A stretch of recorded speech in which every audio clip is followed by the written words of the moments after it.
खुलुमबाय बे समाव बडलेण्ड इंखं टेलिभिजननि स्टुडिय'आव आं मिथिका नार्जारी दिनै मोनाबिलिनि गाहाय रादाबफोराव दङ।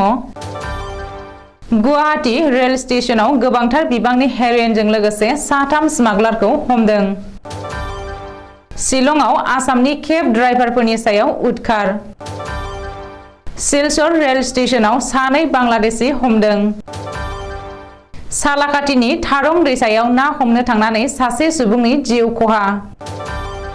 सिमेन्सापुरी गामि पन्चायतआ लाचित दिवस फालिदों। टंलायाव बिजाब मेला खुंफुंदों। बरमायाव लाचित बुरफुकननि 400थि जोनोम सानाव बाक्सा जिल्ला खुंथायनि बानजायनायाव हारिमुआरि हानजा सुरनाय। बिजिनिनि आगोमा सोलोंथाइगिरि आरो लोगो बिबुंगोरा बाबुराम बसुमतारीया अबथिरा रुंसारि जाबाय। सिलचर राधा माधव कलेजनि लोगो बिबुंगोरा डक्टर सुरत बसुमतारीया GMCHआव जोबथा हां लाबाय। दानिया फैदो आबुं रादाबाव।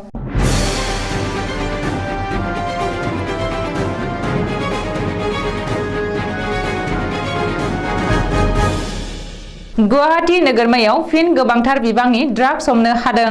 पल्टन बाजार रेल स्टेशननिफ्राय हमनो हादों गोबांथार बिबांनि हेर'इन।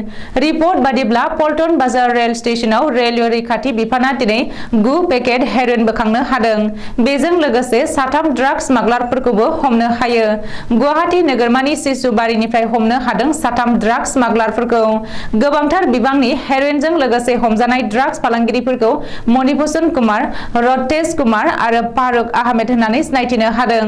मख'नो गोनांदि बिसोर साथाम ड्राग्स फालांगिरिफोरा बे कौटि रांनि हेर'इनखौ रेलजों लाबोनानै हाथिगाव फारसे थांबाय थानाय समावनो रैखाथि बिफाना स्रोद सुलुङाव खौरां मोननानै हमहैयो। शिलंआव आसामनि केब ड्राइभारफोरनि सायाव उदखार।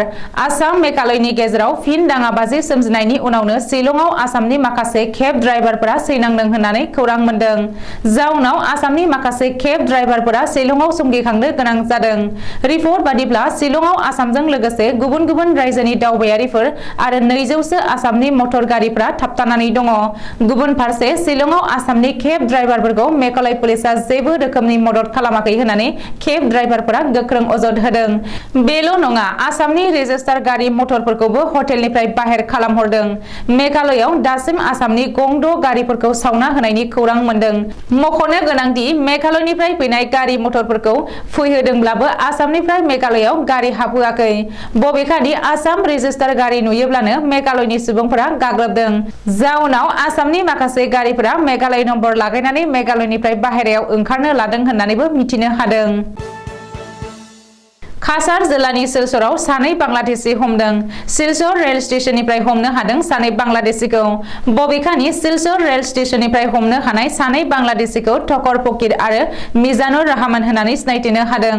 रिपर्ट बादिब्ला तकन फकीर आरो मिजानुर रहमानमोना थांनाय 12 अक्ट'बर खालिनो भारत बांलादेश हादरनाङारि सिमनाखौ बारनानै आसामाव हाबफैदोंमोन।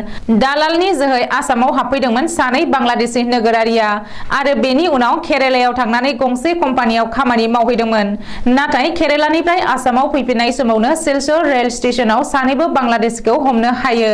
बबेखानि बे समाव सानैबो बांलादेशीखौ काछार पुलिसआ कास्टडियाव लानानै सिलचर थानायाव जेरा खालामदों होननानैबो मिथिनो हादों। क'क्राझार जिल्लानि सालाकाटियाव ना हमनो थांनाय सासे सुबुङा अबथिरा जिउ गोमादों। सालाकाटिनि थारं मुंनि दैसायाव जादों बे जाथाया। ना हमनो थांनानै अबथिरा जिउ गोमानाय सुबुंखौ सालाकाटि पुलिस थानानि बेन्दोंआव थानाय भुमखि गामिनि थागिरि कुमरुद्दिन आलीनि फिसाज्ला तारिफुद्दिन आली होननानै सिनायथिनो हादों। रिपर्ट बादिब्ला तारिफुद्दिन आलीया मैया बुधबारखालि बेलासे 3 रिंगासोआव साखाथिनिनो थारं दैसायाव ना हमनो थांदोंमोन। नाथाय बै समनिफ्रायनो न'आव गिदिंबोफिनाखैमोन आरो गोमानानै दंमोन। तारिफुद्दिन आलीया ना हमनो थांनानै गोमानाय खौरांखौ मोननानै गामिनि सुबुंफोरा नागिरदोंमोनब्लाबो मोननो हायाखैमोन। ओरैहाय हर जानायनि थाखाय नागिरनायखौ दोनथ'नानै दिनै फुंनिफ्रायनो जागायफिनो आरो गामिनि रायजोफोरा थारं दैसानिफ्राय तारिफुद्दिन आलीनि गोथै सह'खौ बोखांनो हायो। बे जाथायनि बागै खौरां मोननाय लोगो लोगोनो सालाकाटि पुलिसआ जाथायसालियाव थाङो आरो तारिफुद्दिन आलीनि गोथै सह'खौ पस्टमर्टेम खालामनो थाखाय दैथायहरो। धेमाजि जिल्लानि सिमेन्टसापुरि गामि पन्चायतआ दिनै हादरनि गुबुन गुबुन जायगाजों लोगोसे लाचित दिवस एबा वीर लाचित बरफुकननि 400थि जोनोम सान फालिदों।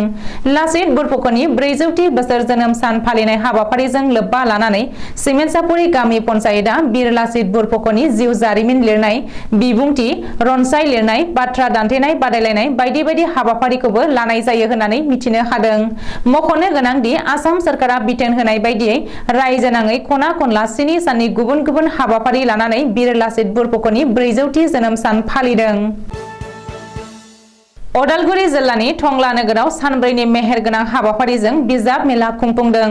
टंला नोगोरनि सेराव थानाय नर्थ दरं कलेजनि लांगोनायाव दिनै 24 नभेम्बरनिफ्राय 27 नभेम्बरसिम सोलिनो गोनां बिजाब मेलायाव शिवम रेखा प्रडाक्शननि जुगन्ती पकिला, एमआर पाब्लिकेशन, गायत्री प्रकाशननि बायदि बिजाब सेबखांफोरा बाहागो लादों। दिनै फुंनि समाव फिरफिला बिरहोनायनि उनाव फरायसाफोरनि गेजेराव सावगारि एरनाय बायदि बादायनाय जायो। लोगोसे गोजाम गोदान लिरगिरि खन्थाइगिरिफोरनि बिजाब बेखेवनाय आरो खन्थाइ आवरायनाय हाबाफारिबो सोलियो। बे हाबाफारियाव टंला ओनसोलजों लोगोसे गुबुन गुबुन ओनसोलनि मुंदांखा लिरगिरिफोरा बाहागो लायो। मख'नो गोनांदि जों गासैबो बिजाब फरायनांगौ। वीर लाचित बरफुकननि 400थि जोनोम सान फालिनायखौ लोब्बा लानानै टंलायाव बिजाब मेला खुंनाया जोबोरैनो बाखनायथाव हाबाफारि होननानै अदालगुरि जिल्लानि फरायसालि नायदिंगिरि एबा स्कुल इन्सपेक्टर जयपाल ब्रह्मआ खौरांगिरिनि सिगाङाव बुंथिदों। आसाम सरकारनि बिथोन बायदियै लाचित बरफुकननि 400थि जोनोम सानखौ फालिनाया सोलिगासिनो दङ। थांनाय 18 नभेम्बरनिफ्राय 25 नभेम्बरसिम बिर जोहोलाव लाचित बरफुकननि जोनोम सानखौ साफ्रोमबो गुबुन गुबुन बायदि मेहेरगोनां हाबाफारिजों फालिनाया सोलिगासिनो दङ।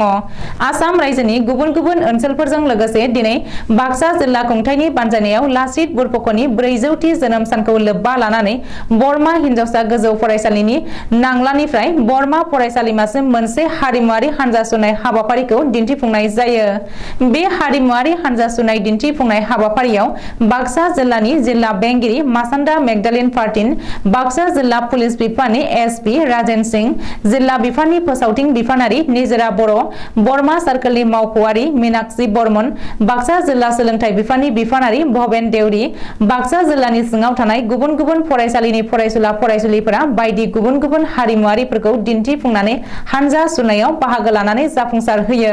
बेजों लोगोसे बरमा फरायसालिमानि नब्लां न'आव खुंफुंजानाय जथुमायाव गुबुन गुबुन फरायसालिमानि फरायसुला फरायसुलिफोरा लाचित बरफुकननि बिहोमाखौ लानानै बायदि हाबाफारिखौ दिन्थिफुंनाय जायो। मख'जाथावदि हादोरसा नाङैनो लाचित बरफुकननि 400थि जोनोम सान फालिनाया 25 नभेम्बराव थुंगेगोन आरो बे सानाव बाक्सा जिल्ला खुंथाया बरमा फरायसालिमानि नब्लां न'आव लाचित बरफुकननि जोनोम सानजों लोब्बा लानानै बायदि बादायलायनायाव बाहागो लाबोनानै देरहासार जानाय फरायसुला फरायसुलिफोरनो बान्था राननाय जागोन। लोगोसे गोदान दिल्लीनि विजय भवनाव मिरुआ 11 रिंगानिफ्राय 400थि लाचित बरफुकननि जोनोम सानखौ फालिनाय हाबाफारिखौ लाइभ टेलिकास्ट खालामनायाव बाहागो लागोन। मोनथिनो मोननाय बायदिब्ला बे हाबाफारियाव भारतनि गाहाय मन्त्रि नरेन्द्र मदिआबो बाहागो लागोन। बे हाबाफारियाव बयखौबो बाहागो लाफैनानै जाफुंसार खालामनो बाक्सा जिल्लानि जिल्ला बेंगिरि मासान्दा मेगदालिन पार्टिना खावलायदों। चिरां जिल्लानि बिजनी खैरिगुरि गामियाव 1 मार्च 1971 मायथाइयाव जोनोम मोननाय आरो आथिखालाव बिजनी नोगोरनि 2 नं वार्ड रिंखांफुरियाव रायजो जानाय आगोमा सोलोंथाइगिरि आरो हाउली VH कलेजनि लोगो बिबुंगोरा बाबुराम बसुमतारिया अबथिरायै रुंसारि जाबाय। बिथांनि रुंसारि जानायाव बिजनी ओनसोलनि गोबां माहारियारि आफादजों लोगोसे बर' रेबग्रा जथुमा गोथौ दुखु मोननाय फोरमायदों। 24 नभेम्बर 2022 फुंबिलि समनि 10:30 रिंगायाव गुवाहाटीनि एप'ल' एक्सेस केयार हस्पिटालाव अबथिरायै रुंसारि जायो आरो थैनाय समाव गावनि अनजालि बिसिजों लोगोसे 2 गथ' एबा फिसाजो फिसाज्लाखौ अरायनि थाखाय नागारलाङो। हाउली VH कलेजनि राजखान्थि आयदानि बिबुंगोरा बाबुराम बसुमतारिया सासे राफोद फोरोंगिरिमोन आरो गावनि आयदायाव थाखोनि क्लासाव फरायसाफोरनि गोसोखौ बोनो हाग्रा फोरोंगिरिमोन होननानै गोबां फरायसाफोरा फोरमायोमोन। सोलोंथाइगिरि बाबुराम बसुमतारिया बर' राव थुनलाइ हारिमु अनसायगिरि आरो बर' हारिनि थामोनथानि थाखाय गावखौनो बावसोमग्रा सासे थार गोसोनि हारि सिबिसुलामोन। बिथांनि जोमाया सोरगोआव आलो गोजोनै थाहैनो हाथों होननानै गोबाङानो अबंलावरिनि खाथियाव आर'ज गाबदों। बिश्वनाथ जिल्ला गहपुर महकुमानि बेन्दोंआव थानाय 2 नं मिलनपुर गामिनि थागिबि आरो आथिखालाव काछार जिल्लानि सिलचर राधा माधव फरायसालिमानि लोगो बिबुंगोरा डक्टर सुरत बसुमतारिया दिनै 24 नभेम्बर बृहस्पतिबारखालि फुंनि समाव गुवाहाटी मेडिकेल कलेज हस्पिटालाव अबथिरायै रुंसारि जाबाय। रुंसारि डक्टर सुरत बसुमतारिया आथिखालाव सिलचर राधा माधव फरायसालिमानि सोलोंथाइ एबा एडुकेशन बिफाननि HOD एबा बिफानारि गाहाय फोरोंगिरि बिबानाव दंमोन। थैनाय समाव बिथाङा गावनि अनसालि बिसि आरो सासे फिसा हिनजावसाखौ अरायनि थाखाय नागारलांबाय। फोरोंगिरि डक्टर सुरत बसुमतारिनि रुंसारि जानायाव गहपुर ओनसोलजों लोगोसे गोबां बर' हारि अनफावरिफ्रा गोथौ दुखु मोननाय फोरमायदों। दिनै मोनाबिलिनि रादाबा एसेनोसै। गोजोन्थों।